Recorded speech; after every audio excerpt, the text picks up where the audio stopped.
Ang kapayapaan ng Panginoong Hesukristo ay sumainyong lahat.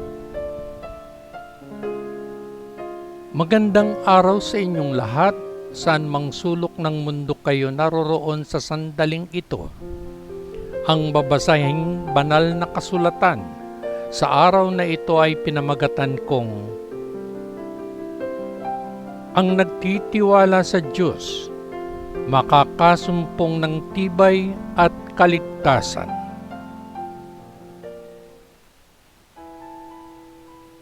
Pagbasa sa banal na kasulatan mula sa aklat ni Propeta Isaias, 37 hanggang 40 kabanata.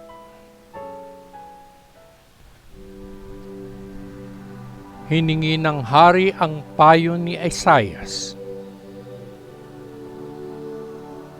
Nang marinig ni Haring Ezekias ang kanilang ulat, pinunit niya ang kanyang damit sa kalungkutan, nagsuot ng sako at pumunta sa templo ng Panginoon.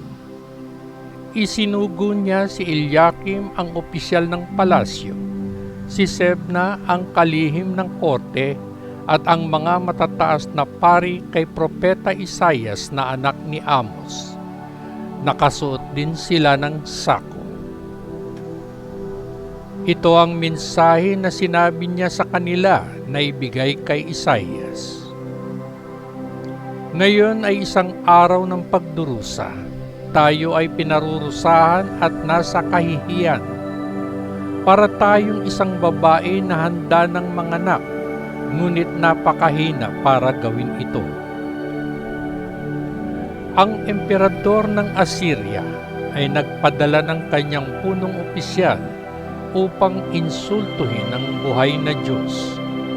Naway marinig ng Panginoon mong Diyos ang mga pang-iinsulto na ito at parusahan ang mga nagsasalita nito.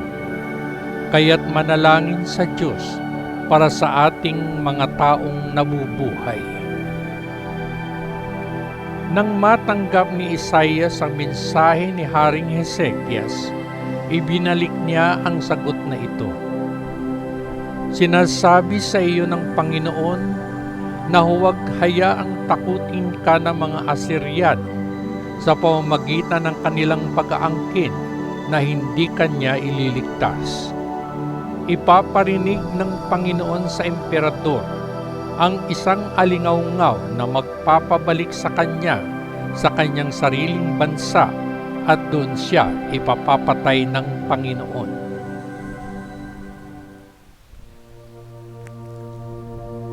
Ang mga Asyryano ay nagpadala ng isa pang banta.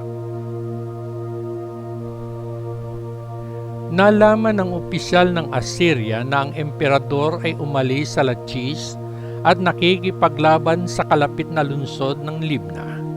Kaya pumunta siya roon para kumonsulta sa kanya. Nakarating ang balita sa mga Asyryano na ang hukbong Ehipsyo na pinamumunuan ni Haring Tirhaka ng Sudan ay darating upang salakayin sila. Nang marinig ito ng emperador, nagpadala siya ng liham kay Haring Hezekias ng Huda upang sabihin sa kanya, "Sinabi sa iyo ng Diyos na iyong pinagkakatiwalaan na hindi ka mahuhulog sa aking mga kamay. Ngunit huwag mong hayaang linlangin kanyan. Narinig na ninyo kung ano ang ginagawa ng isang emperador ng Assyria sa alinmang bansa na mapagpasyahan niyang wasakin. Sa tingin mo ba makakatakas ka? Sinira ng aking mga ninuno ang mga lunsod ng Gozan, Haran at Resep at pinatay ang mga taga-Beteden na naninirahan sa Telasar, at walang sino man sa kanilang mga Diyos ang nakapagligtas sa kanila. Nasaan ang mga hari sa mga lungsod ng Hamat, Arpad, Siparbaim, Hena at Iba? Kinuha ni Haring Hezekias ang sulat mula sa mga mensahero at binasa. Pagkatapos ay pumunta siya sa templo. Inilagay ang sulat doon sa harapan ng Panginoon at nanalangin. Makapangyarihang Panginoon, Diyos ng Israel, na nakaupo sa itaas ng mga nilalang na may pakpak, ikaw lamang ang Diyos na namamahala sa lahat ng kaharian sa mundo. Nilikha mo ang lupa at langit. Ngayon, Panginoon, pakinggan mo kami at tingnan mo kung ano ang nangyayari sa amin. Makinig sa lahat ng mga bagay na sinasabi ni Sennacherib upang insultuhin ka, ang buhay na Diyos. Alam namin lahat, Panginoon, na nilipol ng mga emperador ng Assyria ang maraming bansa. Ginawang tiwangwang ang kanilang mga lupain at sinunog ang kanilang mga Diyos, na hindi naman mga Diyos, kundi mga larawang gawa sa kahoy at bato na gawa ng mga kamay ng tao. Ngayon, Panginoon naming Diyos, iligtas mo kami mula sa mga taga-Assyria upang malaman ng lahat ng bansa sa daigdig na ikaw lamang ang Diyos. Ang mensahe ni Isaias sa hari. Pagkatapos, nagpadala si Isaias ng mensahe na nagsasabi kay Haring Hezekias bilang sagot sa panalangin ng hari. Sinabi ng Panginoon, ang lungsod ng Jerusalem ay pinagtatawanan ka, Sennacherib, at pinagkakatuan ka. Sino sa tingin mo ang nilalait at kinuputya mo? Ikaw ay naging walang galang sa akin, ang banal na Diyos ng Israel. Ipinadala mo ang iyong mga lingkod upang ipagmalaki sa akin na sa pamamagitan ng lahat ng iyong mga karwahe ay nasakop mo ang pinakamataas na bundok ng Libanon. Ipinagmamalaki mo na doon mo pinutol ang matataas na sedro at pinakamagagandang puno ng cypress, at naabot mo ang pinakamalalim na bahagi ng kagubatan. Ipinagmamalaki mo na ikaw ay nagkukay ng mga balon at umiinom ng tubig sa mga banyagang lupain, at tinuyo sa pagtapak ng mga paa ng iyong mga kawal ang ilog Nilo. Hindi mo ba narinig na matagal ko nang pinlano ang lahat ng ito at ngayon natupad ko na? Binigyan kita ng kapangyarihang gawing tambak ng mga durog na bato ang mga nakukutaang lungsod. Ang mga taong naninirahan doon ay walang kapangyarihan. Sila ay natakot at natulala. Para silang damo sa parang o mga damong tumutubo sa bubong kapag tinatangay sila ng mainit na hanging silangan. Pero alam ko ang lahat tungkol sa iyo, kung ano ang ginagawa mo at kung saan ka pupunta. Alam ko kung gaano ka galit sa akin. Natanggap ko ang ulat ng galit na iyon at ng iyong pagmamataas. At ngayon ay lalagyan ko ng kawit ang iyong ilong at kaunti sa iyong bibig, at ibabalik kita sa parehong daan na iyong dinaanan. Nang magkagayoy, sinabi ni Isaias kay Haring Hezekias, narito ang isang palatandaan kung ano ang mangyayari. Sa taong ito at sa susunod, mga ligaw na butil na lamang ang kakainin mo. Ngunit sa susunod na taon ay makakapagtanim ka ng mga butil at makakaani nito, at makakapagtanim ng mga baging at makakakain ng mga ubas. Yaong sa Huda na mabubuhay ay lalago tulad ng mga halaman na nag-uugat ng malalim sa lupa at mamumunga. May mga tao sa Jerusalem at sa bundok ng Siyon na makaliligtas dahil determinado ang Panginoon na makapangyarihan sa lahat na gawin ito. At ito ang sinabi ng Panginoon tungkol sa emperador ng Assyria. Hindi siya papasok sa lungsod na ito o makapagpapakawala ng kahit isang palaso laban dito. Walang mga kawal na may mga kalasag ang makalalapit sa lungsod at walang itatayo na mga bunton sa palibot nito. Babalik siya sa parehong daan na kanyang dinaanan nang hindi pumapasok sa lungsod na ito. Ako, ang Panginoon ang nagsalita. Ipagtatanggol ko ang lungsod na ito at ipagsasanggalang ito alang-alang sa aking sariling karangalan at dahil sa pangakong ginawa ko sa aking lingkod na si David.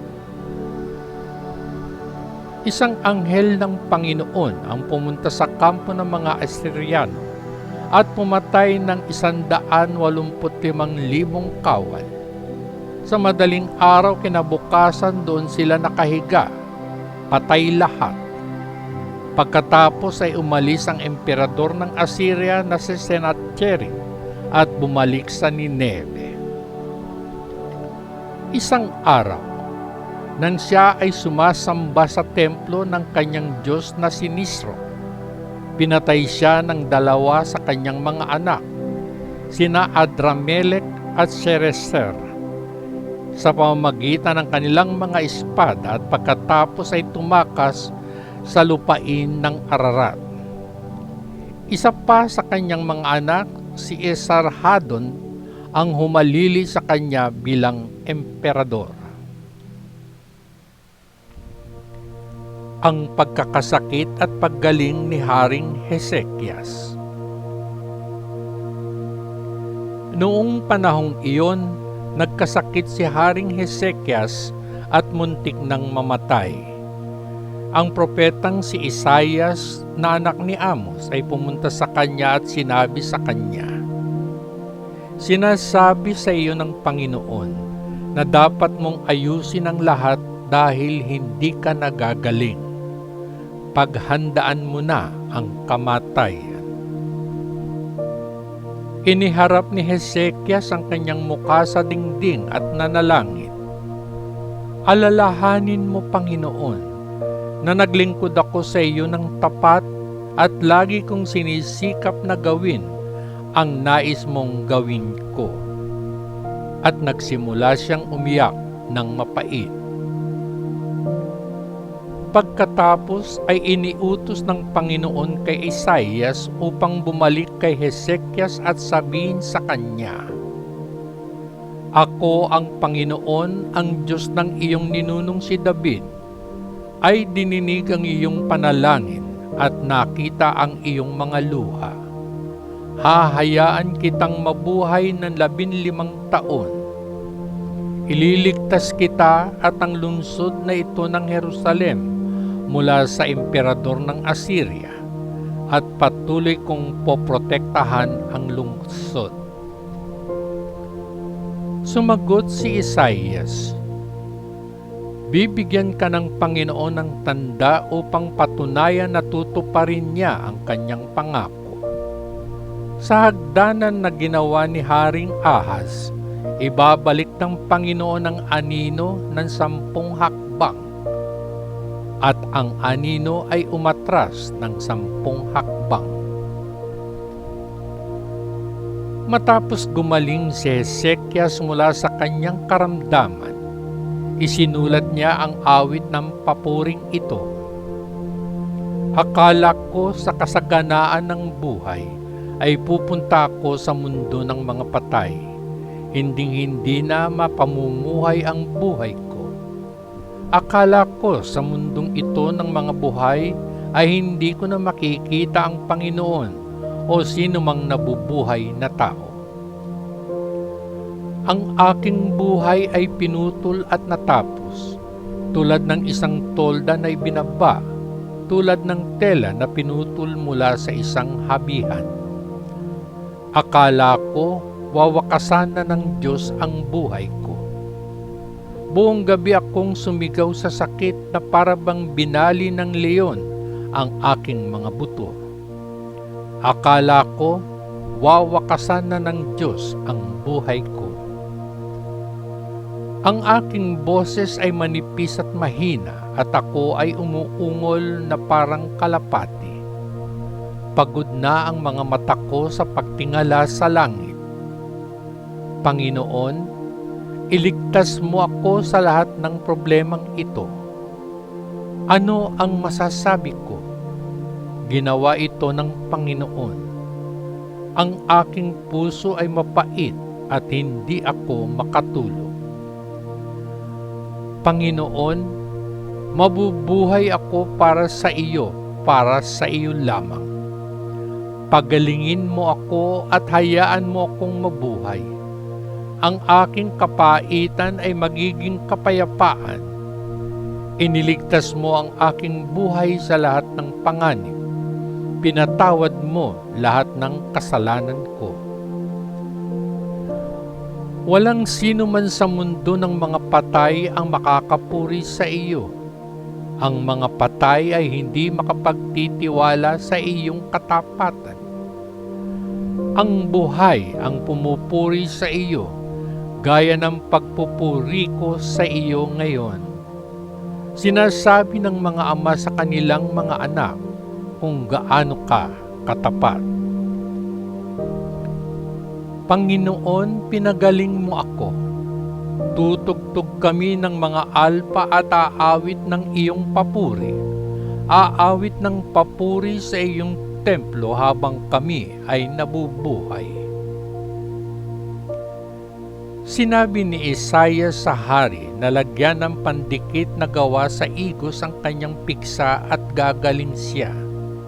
Nang magkagayoy, tinanong ni Haring Hezekias, ano ang palatandaan na mapagpapatunay na ako ay makapupunta sa templo?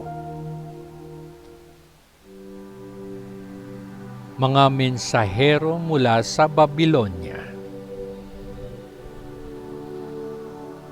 Nang mga panahong iyon nabalitaan ng hari ng Babilonya, si Merodach-Baladan na anak ni Baladan, na si Haring Hezekias ay may sakit, kaya't nagpadala siya sa kanya ng isang sulat at isang regalo. Tinanggap ni Hezekias ang mga mensahero at ipinakita sa kanila ang kanyang kayamanan, ang kanyang pilak at ginto, ang kanyang mga pampalabok at mga pabango, at lahat ng kanyang kagamitang militar. Walang anumang bagay sa kanyang mga bodega o saan man sa kanyang kaharian na hindi niya ipinakita sa kanila. Nang magkagayoy, pumunta ang propetang si Isaias kay Haring Hezekias at nagtanong, saan nanggaling ang mga lalaking ito at ano ang sinabi nila sa iyo? Sumagot si Hezekias, nagmula sila sa isang napakalayong bansa mula sa Babilonya. Ano ang nakita nila sa palasyo? Nakita nila ang lahat. Walang bagay sa mga bodega na hindi ko ipinakita sa kanila.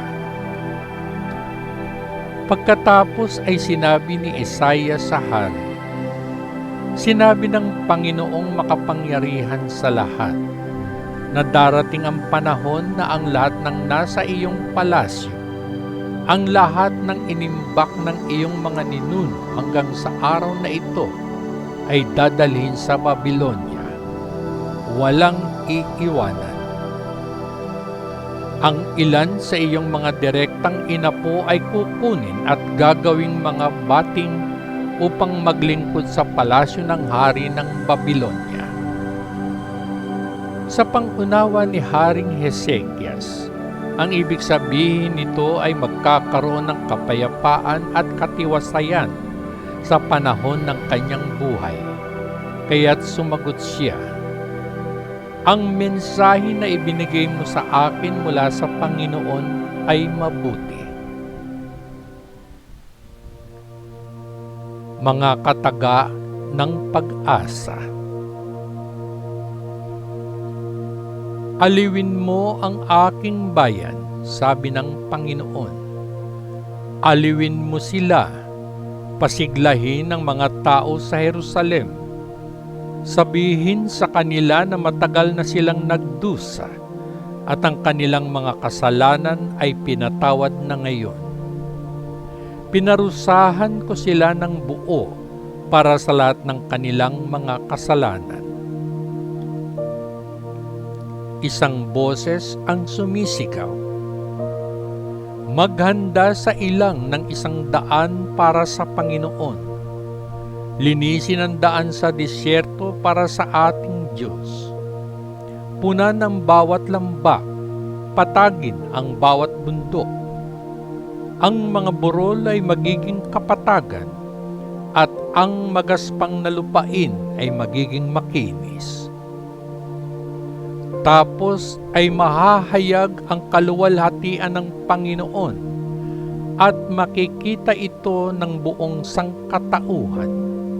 Ang Panginoon mismo ang nangako nito." Isang boses ang sumisigaw, "Magpahayag ng mensahe." "Anong mensahe ang ipahahayag ko?" tanong ko. "Ipahayag na ang lahat ng sangkatauhan ay parang damo. Hindi sila magtatagal kaysa sa mga ligaw na bulaklak. Nalalanta ang mga damo at kumukupas ang mga bulaklak kapag pinadala ng Panginoon ang hangin na humihip sa kanila. Ang mga tao ay hindi mas matibay kaysa sa damo. Oo, ang damo ay nalalanta at ang mga bulaklak ay kumukupas. Ngunit, ang salita ng ating Diyos ay mananatili magpakailanman." Jerusalem, umakyat ka sa mataas na bundok at ipahayag ang mabuting balita. Sumigaw ng malakas na tinig, Sion, ipahayag ang mabuting balita.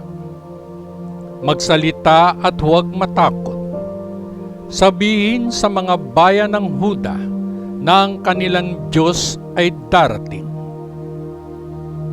Ang soberanong Panginoon ay darating upang mamuno ng may kapangyarihan.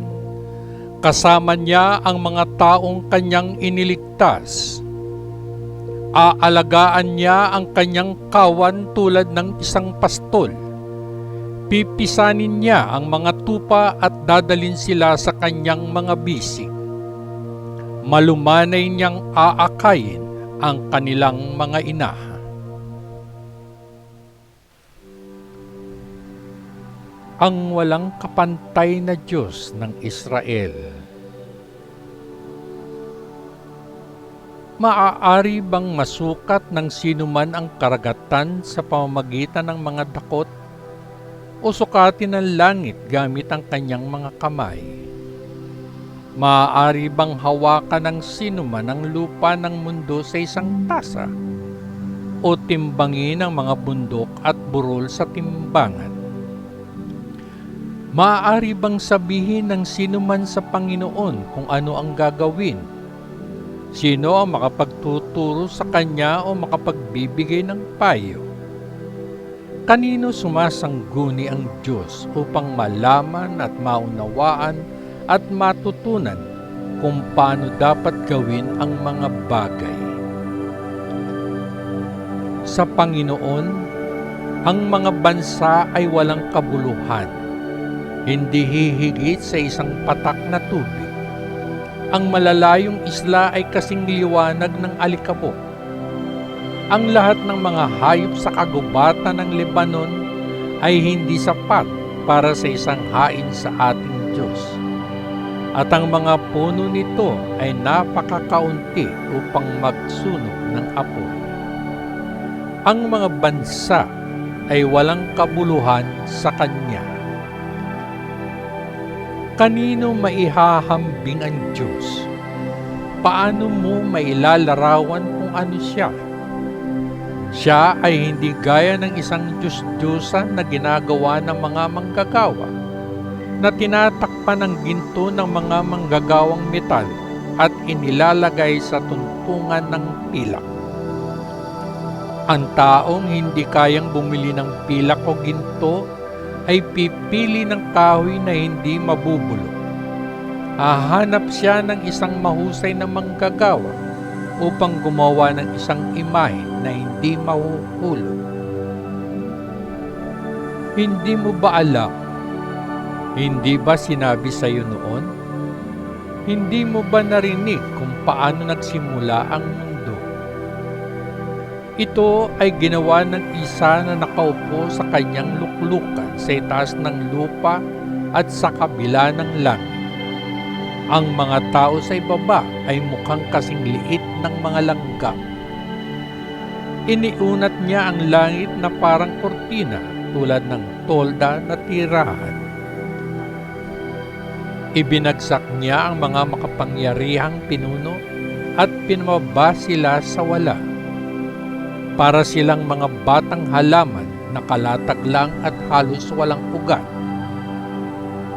Kapag ang Panginoon ay nagpadala ng hangin, sila ay natutuyo at lumilipad na parang dayami. Kanino maihahambing ang banal na Diyos? Meron pa bang katulad siya? Tumingin sa langit. Sino ang lumikha ng mga bituin na nakikita mo? Ang namumuno sa kanila na parang hukbo, alam niya kung ilan ang mayroon at tinatawag ang bawat isa sa pangalan.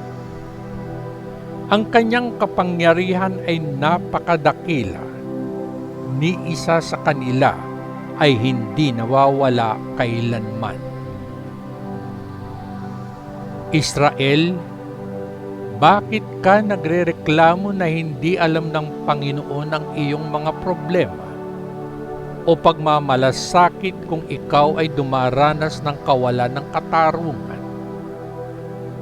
Hindi mo ba alam? Hindi mo ba narinig? Ang Panginoon ay walang hanggang Diyos. Nilikha niya ang buong mundo.